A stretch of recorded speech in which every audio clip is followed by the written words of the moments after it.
Dr. Kim McCall. I'm the acting director of the Office of Graduate Fellowships and Awards. My office is part of the graduate school, and overall, lately I've been a person who is managing the graduate school's research communication competitions.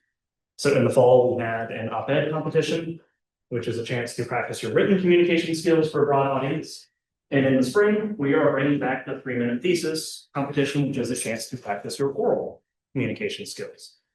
If you've heard of 3-minute thesis at FSU before, the last time we hosted a 3-minute thesis was in 2023. So you may not have if you haven't been here since 2023. But if you are familiar with 3-minute thesis, you might be thinking of it as something that is for doctoral students. Because we also used to have something called the Masters in 4 at FSU, which was a similar competition, but specifically for master's students. This year, we're collapsing that distinction. We're doing what other universities have been doing. We're bringing all of 3-minute thesis in for all graduate students into one competition called 3-minute thesis. So today, I'm going to run through basically how the competition works, what its rules are, who's eligible, what the format of both rounds of the competition look like, and answer any questions along the way that you all may have. Around 12:30, we'll shift from me presenting to Dr. Albert from the Reading Writing Center, who will move to a separate presentation on basically how to do a really good presentation. So a presentation on presentations.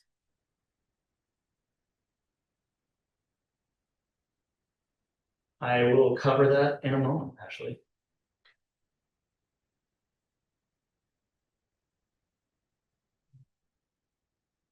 Okay, so just what is 3MT? As I said, 3MT is a research communication competition. It's an international competition. It was created by Queensland, or by the University of Queensland out of Australia. And people participate, universities participate around the world. There's not really a fully unified structure. Like if you go on to win at FSU, yes, you can go to a regional, a state level competition, maybe even a national level competition. But as far as I know, there isn't actually an international level to the competition. It's just the competition that a lot of schools around the world participate in. The point is to effectively explain your research in language appropriate for an intelligent but non-specialist audience. So key elements, as you might guess by the name of the competition, you're allowed 3 minutes, 3 total minutes. From the time you start speaking, you get 3 minutes. If you go beyond 3 minutes, you're disqualified. That's it. You're allowed 1 slide, and we'll get into some details of that slide in a little bit. So you get 3 minutes, 1 slide, and you're supposed to specifically be calibrating your discussion, your presentation, as though you're speaking to a broad audience. So not specialist in your field, meaning you can't be relying on jargon, technical terminology. You're trying to relay this in very accessible language, where the impact of what you're doing, why it matters, all of that is clear to people who aren't familiar with the stakes of your individual field or something. Who's eligible? Well, we get to decide a little bit of this ourselves. So it is an international competition with with rules set up by the University of Queensland, but we're deviating a little bit. And so we are saying that all currently enrolled FSU graduate students, master's and doctoral in any program, whether your program has a thesis or dissertation track, doesn't matter. As long as you've completed at least 18 credit hours in your program, you are eligible. Your presentation must relate to research you have done at FSU. So we've had questions before of, well, I did this this is research from my master's program I did before FSU. No, that's not allowed. It has to be research you've conducted in your graduate program at FSU. But again, that doesn't have to be research that was specifically your thesis or a dissertation. It can be things like a course project or a standalone project you did, or something you worked on through an internship experience, a lab you've contributed to that is not necessarily your main lab. If you've worked on it at FSU and it's a significant research project that you've engaged in, that is fine. Any questions? Yeah. Does it need to be completed? Could it be something you currently work? It can be something you're currently working. Typically, the further, just for those of you on Zoom who didn't hear that, the question was, does it have to be a completed project, or can it be an in-progress project? It can absolutely be an in-progress project. Typically, we have found that the most compelling projects are ones where you could talk about findings. So depending on where you are in the process, it just may not make for the best presentation if it's still really preliminary. So typically projects that are a little further along will yield more compelling presentations, but there's no hard and fast rule about that. That's entirely up to you and up to you to think about how to frame a project that might still be in progress. I think I saw a question. You do not need to be in your final semester. Yeah,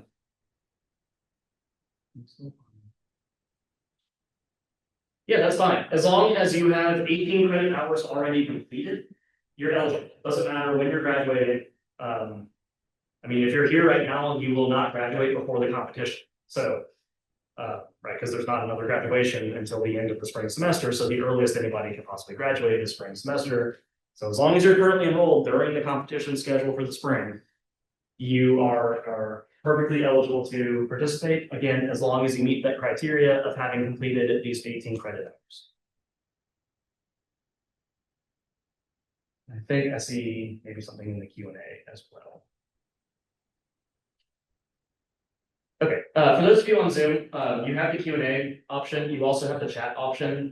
It is a little easier for me to see the chat notification because I don't have to go to an extra part for it. So just use chat if you have questions and you're on Zoom.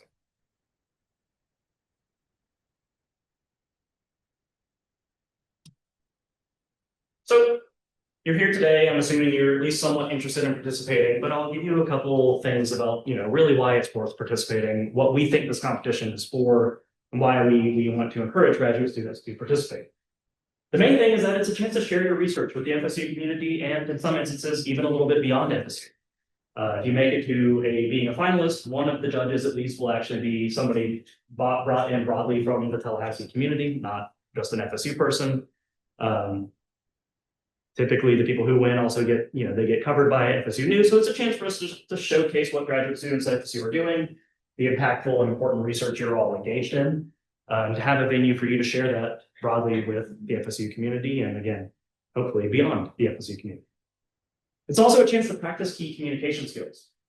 You spend a lot of time in your programs learning how to communicate to other experts in your field, right? You're learning how to speak the language of your field, how to speak the jargon, how to talk like an insider in your field, because that's what you're learning to do. This competition is going to force you to broaden that discussion and to think about how you want to relay your research to people who aren't just experts in your own field. That's a critical skill when you're doing things like talking to people at conferences, going out for a job talk. Maybe you do want to be able to write an op-ed. Maybe you just have an interest generally in being a sort of publicly engaged scholar or a public intellectual, and you want to practice those skills. This competition is a great place to do that. You can gain experience for your CV and resume. I mean, certainly if you win, you can absolutely put on there that you won, an R1 Research University's 3MT competition. Again, 3MT is a recognizable name at many institutions. They probably have their own. They'll have some idea of what that means. Not least, there's also a chance to win a cash prize, right? That's always a good incentive.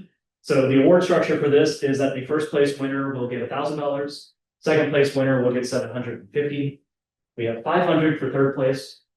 And we have two different People's Choice Awards.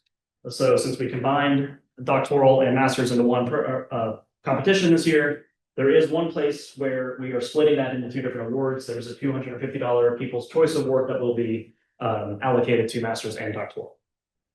So there'll be two different People's Choice winners.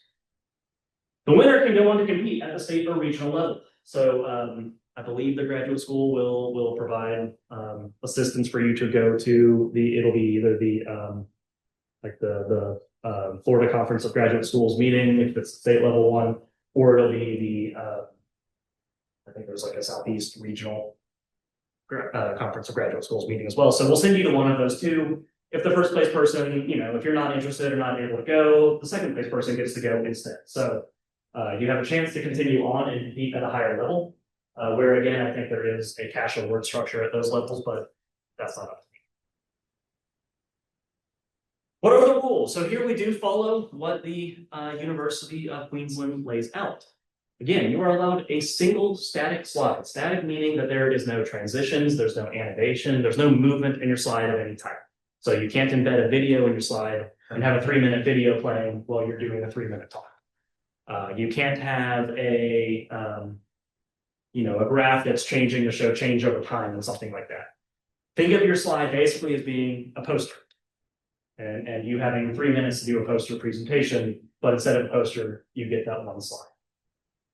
The slide has to remain visible from the beginning until the end of what you have to say. So at the finals, we'll make sure of that, right? We'll be projecting your slide up on the screen behind you, and you'll have no choice because we'll be in control of where the slides are displayed. But that is important for the preliminary round, which happens virtually. And I'll have another slide on just the preliminary round in a second. But just a note, basically what that means is like if you're going to record a Zoom video of you giving this presentation, you need to make sure your screen is shared the whole time. Right? You need to be able to see your slide for the duration of your presentation. You're allowed no additional electronic media. So you get just the one slide. No sounds. You can't bring in a recorder, Austin, and play sounds of people talking for us. You just have to do that yourself. No additional props are allowed.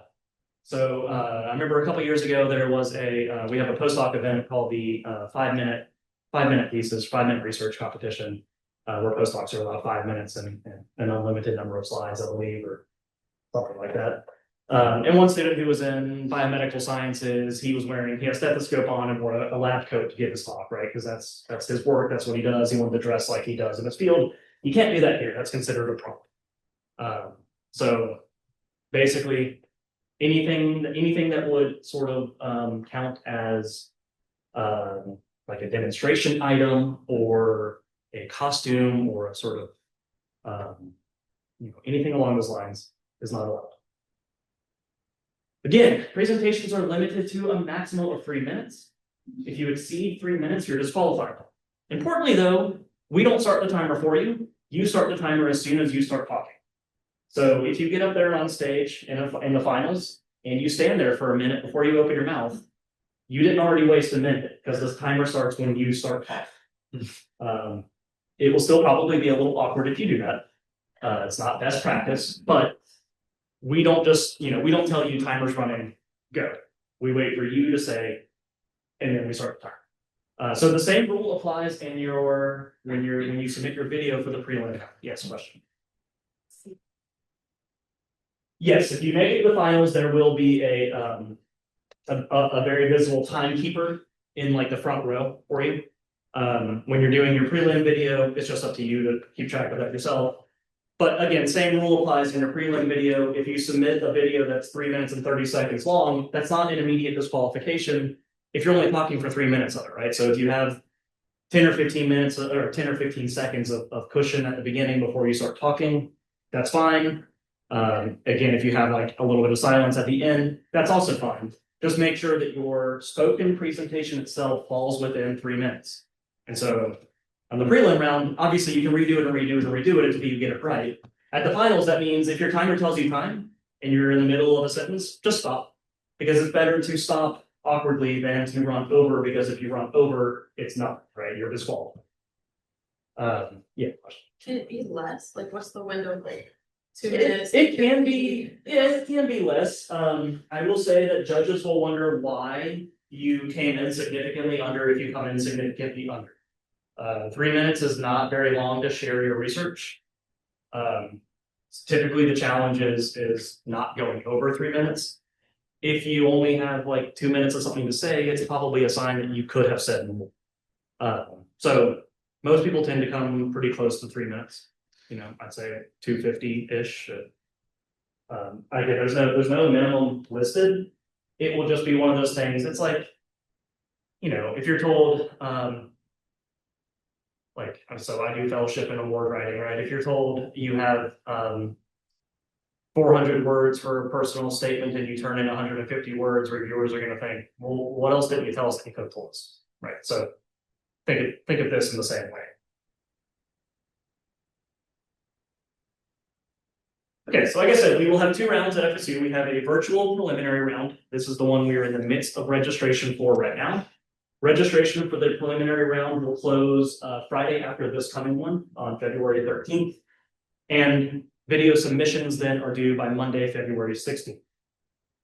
When you register, you will automatically receive an email telling you how to submit your preliminary round video.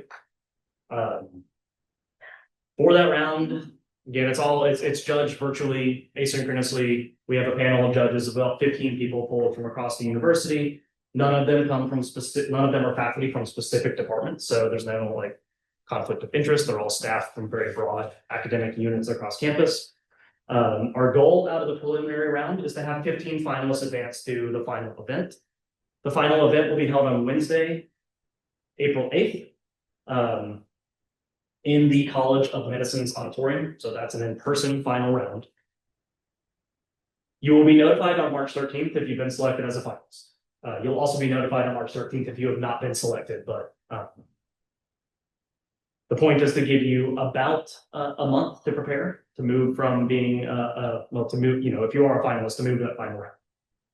For the final, there'll be just like 4 to 5 judges who will be there in person. Again, they'll be drawn pretty broadly across the FSU community. And again, we have at least one outside judge who will be there as well.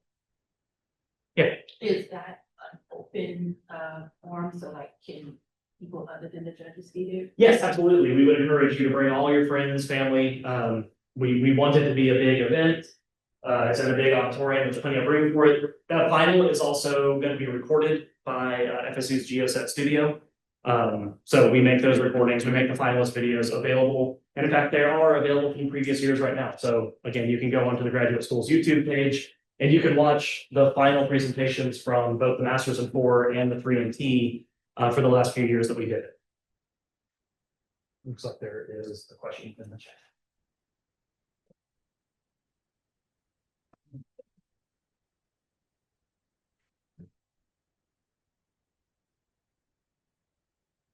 Great question. Is there a format for the slides? Is there a template to follow? Not really. We don't dictate what your slide design looks like other than saying it must be a static slide. So again, not allowed to have any animation or movement on your slide. But other than that, that's kind of part of you figuring out what makes an effective presentation. There is a title slide template that we will share with everyone so that everybody has a standardized title slide that introduces you, the name of your presentation, and your advisor's name. But your own actual presentation slide is your own slide to do what you want. I believe that's something that will be covered is what makes an effective slide versus a not good slide. I have a couple notes on it as well, but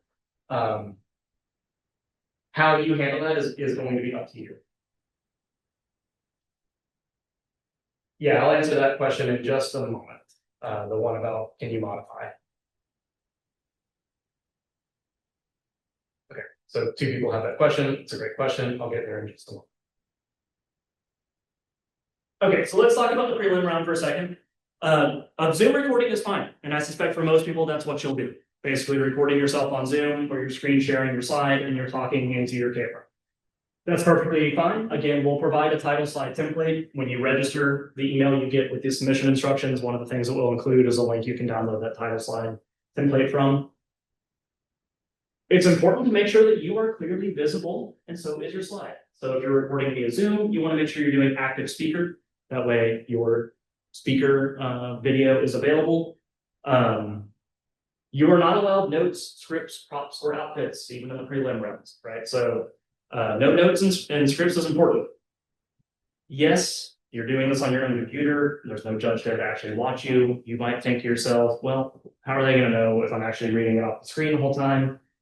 I'll say from experience, as having been a prelim round judge before, it's pretty obvious when people are reading something on their computer screen while they are presenting into Zoom. So this is supposed to be, I mean, yes, you should write a script and rehearse it, but by the time you present, you should not need your script or notes. Those are not allowed. Notes in the script count as props. So you're just up there yourself with a microphone and that's all you're allowed. Ensure you speak for no more than 3 minutes, right? So again, when you're doing the prelim one, you can record it as many times as you need to make sure that you stay within the allotted time. Do not submit a prelim one where you go over. There's just absolutely no reason to do that. It has happened before. It's an automatic disqualification if you broke the rule. So just don't do it. Obviously, make sure that your volume is fine. You sound okay. Go back and listen to your video. Make sure that it's good quality, that the judges will be able to hear what you're saying. Again, re-record until you feel like you got it right. You will not submit the actual video file. You're gonna upload your video to something like Vimeo or YouTube, somewhere that is a accessible video hosting platform, and then you'll just submit the link to that video. So make sure it doesn't require like a subscription. Don't put it somewhere that might be paywalled. Put it somewhere that I can click on the link to, and I can send that link out to judges. Questions on prelim round?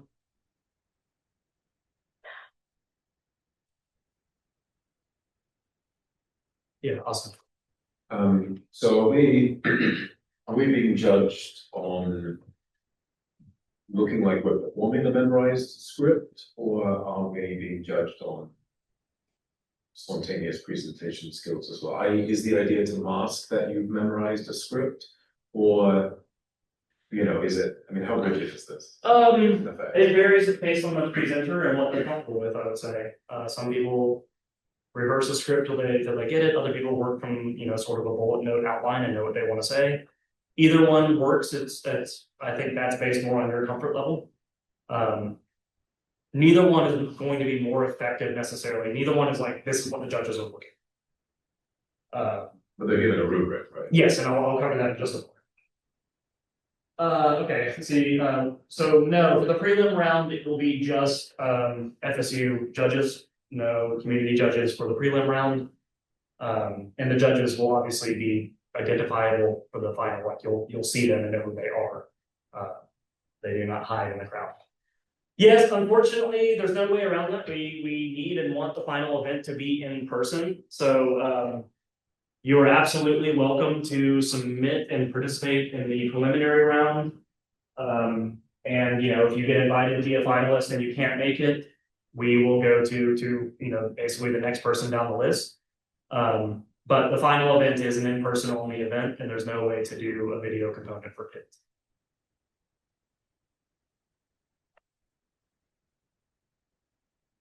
All right, if you advance as a finalist, you will have time to revise your slides and presentation. You are not obligated to present the same thing. And in fact, we hope that you will make changes and improvements between the prelim round and being in the finals. And we'll force you to have at least one touch point where we will give you feedback. So finalists will be required to either attend a practice session in the College of Medicine's auditorium on March 27th. I understand that won't fit for everybody's schedule, but the point is to give you a chance to see the space and run through your presentation in it.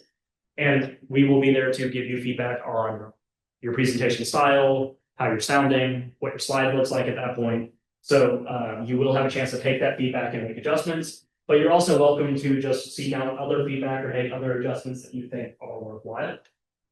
If you cannot make it to that March 27th walkthrough, the other option is to then go in and make a meeting or a consultation with the Reading Writing Center and get the same sort of feedback from them. They will review your slide, your script, and provide feedback. So we want this to be something where you do actually grow in your skills, particularly if you advance from preliminary to final round. We want to build in an opportunity for you to get feedback and improve your presentation and improve your comfort with your presentation before that final.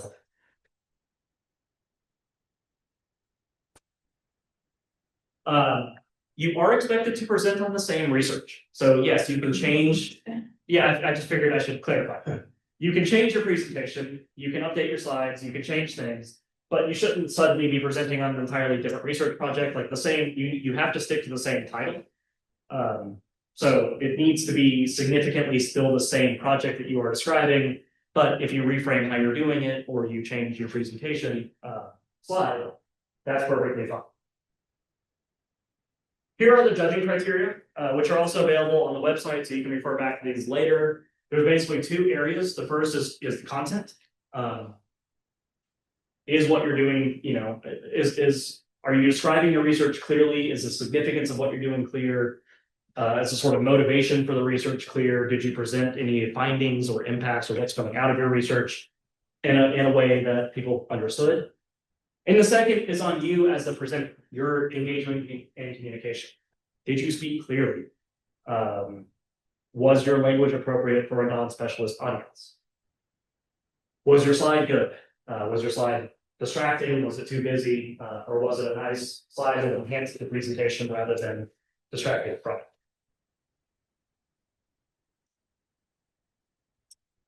Both based on the criteria and just having seen who's been successful in this previously, here are some things that I think make a strong 3MT presentation. First and most importantly, just again, remember that this is for a broad, non-specialist audience. For some people in some fields, it's easier to remember that. Some people who are in more technical areas of STEM sometimes have a hard time not coming in and giving a technical presentation. You are not talking to other people in your field. If you are in a sort of, particularly if you're like a theoretical physicist or somebody who works on areas that, you know, the average person just doesn't engage with at all, think about how you might be able to use things like metaphors or similes or familiar examples to sort of build common ground with your reviewers, to relate what you're doing to something that they might be able to understand. Your slide should augment, not distract. So you don't want so many words on your slide that people are reading it rather than listening to what you're saying. The oral presentation is the main part. The slide is there to reinforce, not to take away or not to provide a whole bunch of additional information that you just feel like you don't have time to say, because then people aren't listening to what you're saying.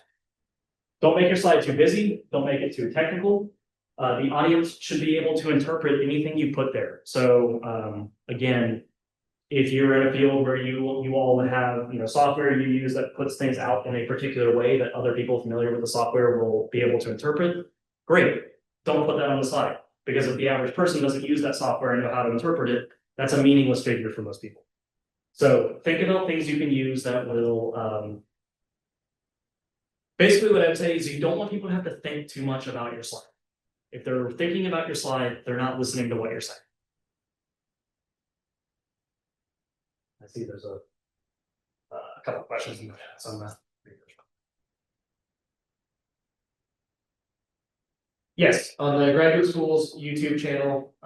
So if you just Google around for FSU graduate school YouTube, you'll find a playlist for 3MT and Masters in 4. You can watch the previous finalist videos on either course.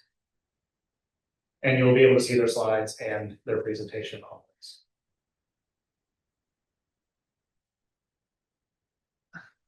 In your presentation, go from having a pretty clear statement of the problem, how you're approaching that problem, and why it matters. The key things that should come through are what you're doing and why it's significant. Focus on really communicating the what, why, how, and giving a sense of the impact of your research through those primary topics. Have an engaging speaking style, even in the video. This matters even in the preliminary round. Yes, you don't get, you know, it's hard to have, you know, your stage presence and your charisma come through in a video, but try. Modulate your voice. Again, don't make the judges wonder if you're reading. Think about your pacing.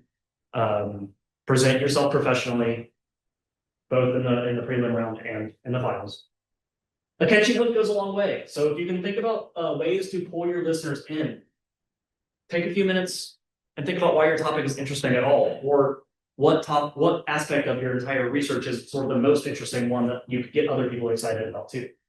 There's some reason you're in your field. There's some reason you think it's interesting, exciting, intriguing, fun.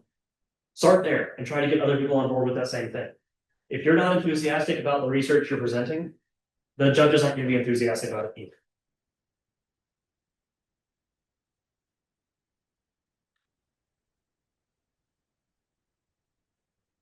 Okay, key dates. We've already covered some of these.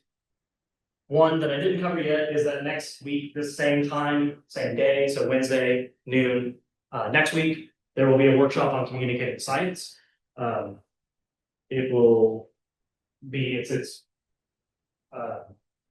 part of 3MT programming. It's also just a general workshop for my office. And so whether you're interested in 3MT or just generally interested in communicating science, should be a worthwhile workshop. But for those of you who are in the science field and interested in participating in 3MT, I highly recommend it. Again, it's hard to translate what you're doing sometimes into language for non-expert audiences.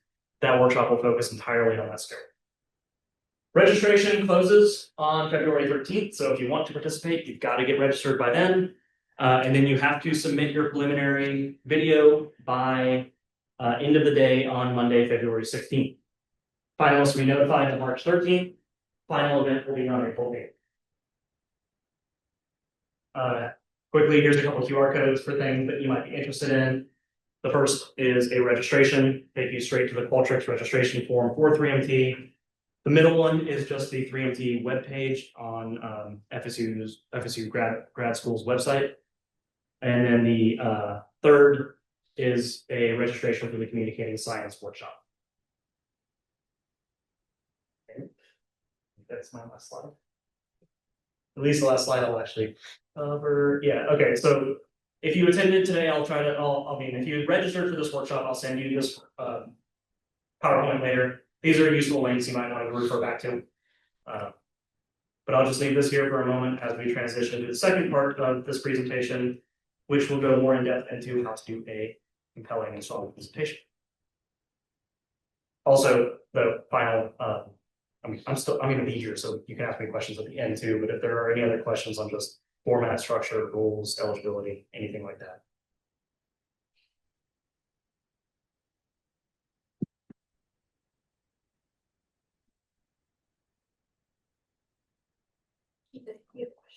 Oh, yeah, sorry. So I guess in general, like content, I know you said obviously content matters, but since it's like doctoral students, master students, obviously different levels, I guess my question is kind of like, does your content necessarily not, like you're not being judged based on your content, like someone's doing science and someone's doing media, do they look at that, or kind of it's just overall how you present your research? Not exactly. Yeah, it's the latter. So I mean, winners have been drawn from all across. We've had people in childhood education win, we've had people in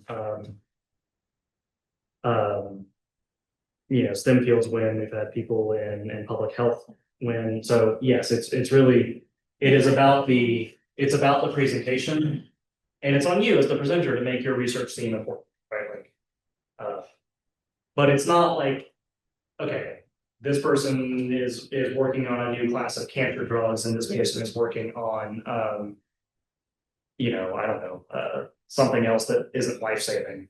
Like the life-saving thing doesn't automatically win, right? Like it's about how you present your research, why it's significant, and again, how you handle the presentation.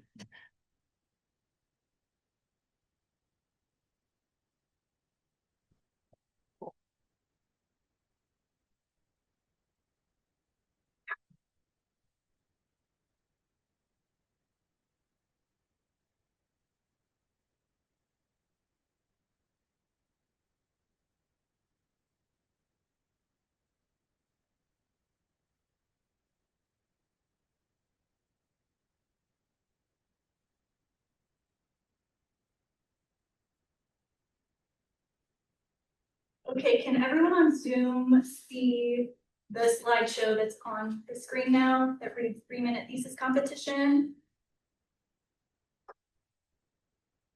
Yeah, thank you. Okay, and if you could, please leave questions to the end. Hello, everybody. My name is Dr. Camilla Albert. I direct the Writing Center and Digital Studio here on campus, and I'm joined by Amber Bixby, who's a master's student in the English department, rhetoric and composition. So we are going to talk about how the Writing Center and Digital Studio can support you as you develop a script, create a visual for your presentation, and think about the delivery of your work. Okay. Number one, write the script. So you're writing your script to explain your research to a non-specialist audience, right? You can plan to speak about 400 to 500 words at a comfortable speaking pace. That's 2 single-spaced pages, somewhere around there. And then you'll need to practice. You have to commit your script to memory because, like Dr. McCall said, you are not allowed to have notes with you. You can't be reading. So you have to know your script very well. And one of the advantages of doing this is that you can devote all of your energy into the delivery of your presentation. So if you have trouble with memorization, some things that you can do to help yourself are Repetition, giving yourself mental tags so that you know what comes first, second, or third in your presentation. You can practice out loud with friends, colleagues, someone in the writing center, and you can physically, by hand, write out your script. So just some options. Okay, what I'd like for us to do is actually watch a sample 3MC presentation together, and then think about the rhetorical moves that the speaker is making.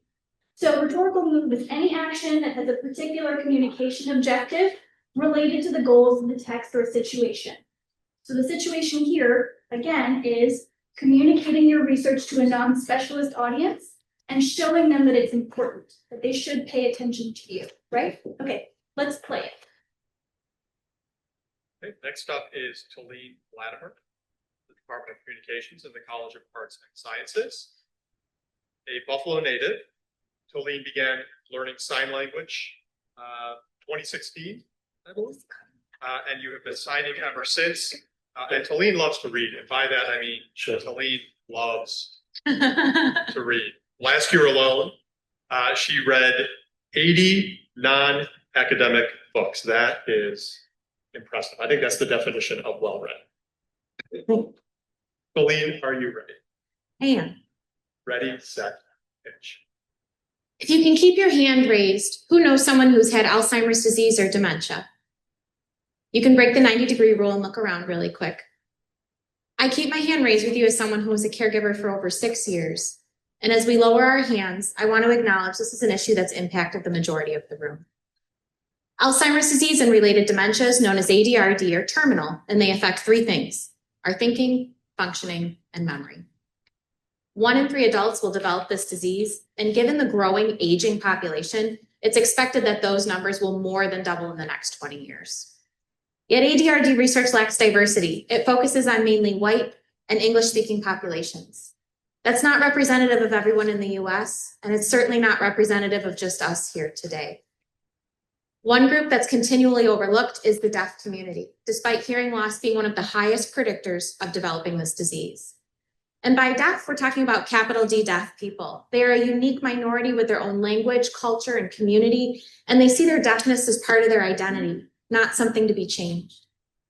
My research looks to bridge this gap by understanding how do we promote equitable aging and end-of-life care for deaf populations affected by ADRD. To do this, I went to the community. For over 2 years, I worked with the Alzheimer's Association, deaf community organizations, and deaf caregivers to try to understand what barriers face this group. The community shared with me that they did not have a single resource available to them in sign language. They shared that care facilities were not prepared to take care of deaf patients and that their loved ones were isolated and dying alone.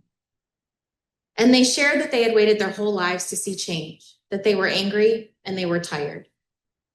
It was really quite simple. Deaf caregivers wanted to be able to learn about ADRD in their own language, care for their loved ones, and be part of this change. So here's what I'm doing. I've started by evaluating top resources to make them more accessible. This includes translating into sign language. I'm providing care guidelines for organizations looking to work with this population and involving deaf caregivers in this process. And I'm continuing to meet with the community, making sure their voices are heard. If you look at the screen behind me, you'll see the flowers from the Alzheimer's Association walk, each color representing something. Orange for those supporting the cause, purple for those who have lost someone, yellow for caregivers, and blue for those living with the disease. But the white flower, representing the first person cured from Alzheimer's, is still missing. We continue to hope for that white flower and that we will see a cure one day.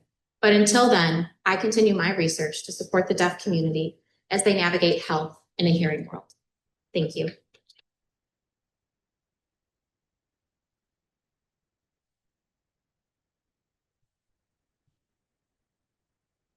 Okay, so some of the rhetorical moves that I identified, and there are probably more, right? So she tells us about her research-based inquiry. She appeals to our emotion, right? She begins by asking who knows someone who's been affected by this disease. She demonstrates her credibility by explaining her research, that she's gone out into the community for 2 years and spoken with people about this. And she's using reasoning to persuade us as an audience that this is an issue that has importance, that matters, and we should pay attention to it, right? Are there others that you all noticed? If not, that's okay. But something else that you should be aware of is how she uses the space, not just through her speaking points, but also through her physical gestures, right? That was big in how she delivered her message. So even though you're only allowed one visual, you also need to think about how your hand gestures could also complement your talking points, right? Okay, let's go on to the next slide. Let's think about planning your script. So here are some tips. Number one, get to the big picture first. Researchers, especially in the sciences, are trained to explain and then get to the implications at the end. But for a general audience, start with why they should care, perhaps in the form of a story, and then go into the details. People won't invest the effort to understand your research unless they think it's important. Number two, relate the content to your audience's life experiences. Use metaphors and examples. For instance, if you study wildlife ecology, try explaining your research to an audience using animals that they might be familiar with. But just be careful not to go into too much detail. Complex analogies or examples can distract from the points you're trying to make. Be concise. Number three, use simple language or simple sentences and language. Signpost when you can. Use transition words like next, however, further, right? It's easy to get lost in long, complicated sentences, but if you need to use them, make sure to clearly emphasize transitions, right? So for example, while you should try to use simple sentences, sometimes you need to use complex ones, but they should be kept to a minimum. Number four, speak slowly and clearly, but show excitement for your topic. We'll talk about delivery in just a few slides. The attention grabber. So this is how you get your audience invested in your work. Some options for this, the opening, include stories. Craft a hypothetical example or relate a real life example or experience to introduce your topic and help your audience connect to it. Use a startling fact or statistic to surprise your audience and pique their interest in your presentation. Or use a quote from an expert or an individual who's been impacted by your research. Designing the slide. So designing that static visual. Dr. McCall went through the rules for the slide. Static, intentional visuals, no animation, right? Some more from the 3MT competitor guide. They say an engaging visual presentation can make or break any oration, so make sure your slide is legible, clear, and concise. Less is more. Text and complicated graphics can distract your audience, and you don't want them to read your slide instead of listening to your 3MT. Don't rely on your slide to convey your message. That's really important. It should simply complement your talking points. Let's go to the next slide and take a look at 3 examples. So these are 3 either finalists or winners, and you can see that they take different approaches to their visuals, right? The first one on the upper left presents a problem and a treatment, and we see the distinction in color, right? So red versus green. We also see common icons that the audience will know right away, a skull and crossbones, a smiling face, right? So the visuals are simply meant to complement her speaking points, and audiences can link those points to the images in her slide. The second example is much simpler. We have a central image and a wheel of connected images that we know are related to each other by their similarity, color, style, and placement. And the third is a bit more detailed, but like the first, uses common visual cues to give us direction. So we have arrows that tell us what we should read. We have red versus green again to tell us what is good versus what is bad. We even have a skeptical faced emoji. You're not limited to these kinds of visuals, but it's just to give you a sense of what you could create. What you need to be mindful of are things like placement, color, and any illustrations or images. All right. So once you have your script drafted and your slide created, you'll want to turn your attention to delivery. So there are 5 P's to think about: pace, pauses, projection, pitch, and passion. And we'll cover each of those. 1, pacing. Consider adjusting the speed of your delivery to match the content. So speed up to create excitement, like we have in that graph there, and slow down for impact. So for example, you can speed up when you're presenting some findings that you really want the audience to pay attention to, and then you can slow down when you want to emphasize a point like a concerning statistic or fact. Pause, right? That's subject. If it is, pause. Pausing goes along with pace. Strategic pauses in your speech can make sure that your information is coming across clearly. 3, projection. So this refers to how loudly or softly you speak. In some of the most effective 3MTs, there are sections where the speaker talks softly and sections where they build to a louder, faster point. And make sure to use a microphone if one is provided, which I think there will be. Yeah. 4 is pitch. So pitch talks about inflection, or how low the tone of your voice goes when you speak. And one common public speaking mistake is the absence of inflection, which can sound monotonous or robotic. So here are a couple of graphics to illustrate what I mean. So we have upward inflections typically when we ask a yes or no question, like, did you know that the sea level rose about 20 centimeters in the last century alone? Compared to a statement, which typically has a downward inflection. Sea levels may rise by up to 2.4 meters by the year 2100. The key is variation, right? You want to use both, and you'll think about whatever rhythm works best for your work. And 5 is passion.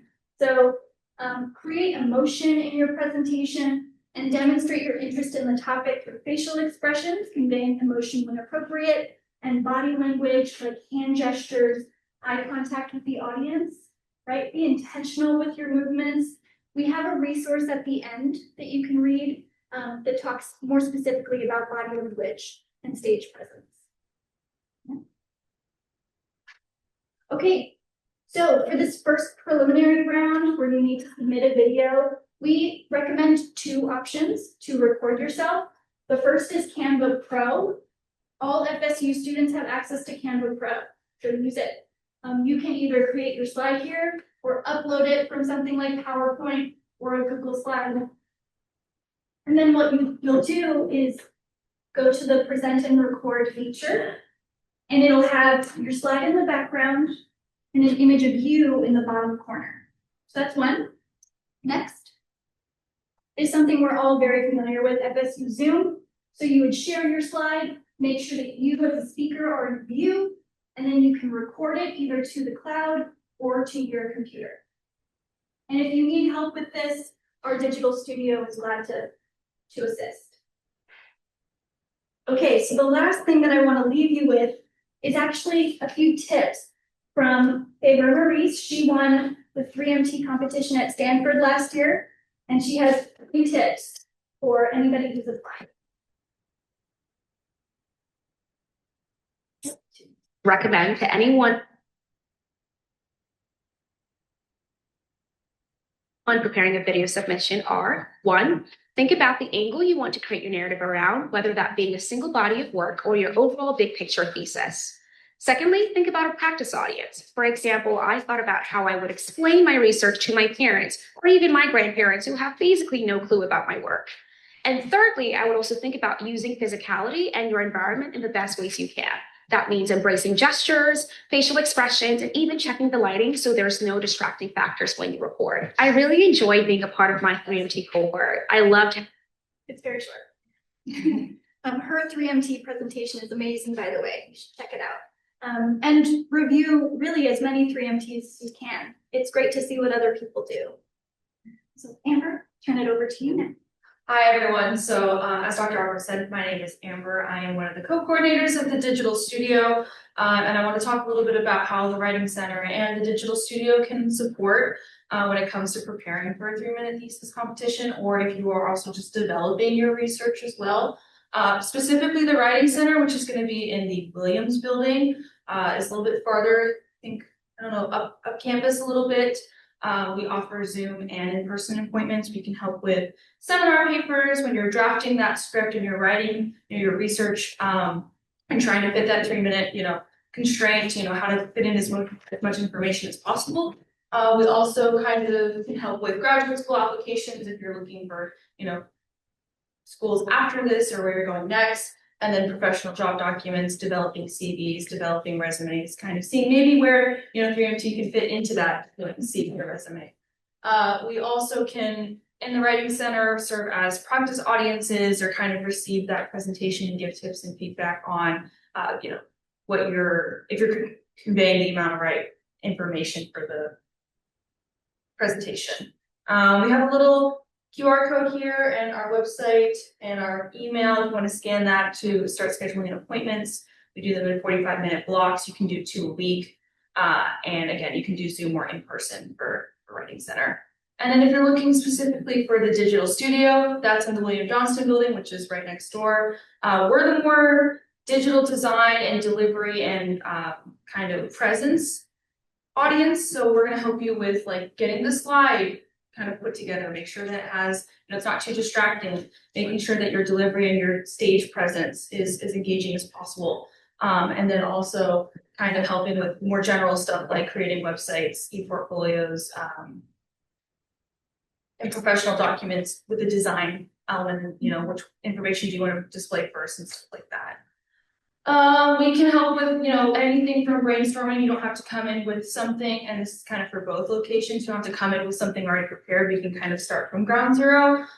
When it comes to the visual or the video, we can kind of start saying is Canva Pro going to be a more, conducive program versus Zoom and stuff like that. We won't be able to help you actually record just because our space kind of has people kind of in the background. We don't really have a quiet environment at times, but we definitely can get you as prepared as possible for when you do get ready to record.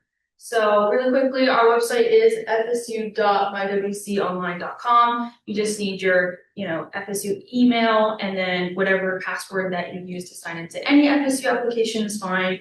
And just schedule an appointment. I always recommend scheduling an appointment because sometimes we have workshops or other appointments and we won't be able to meet with you right then. So just having that schedule right there is going to be the most thing to do. Okay, so we also have a QR code with some additional references from today related to 3MT, including that resource on body language and stage presence.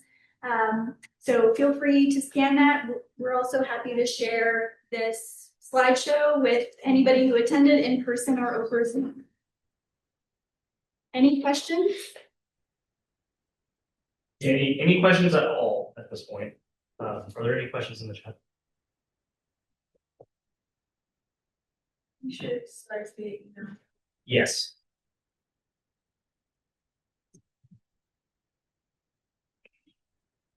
All right.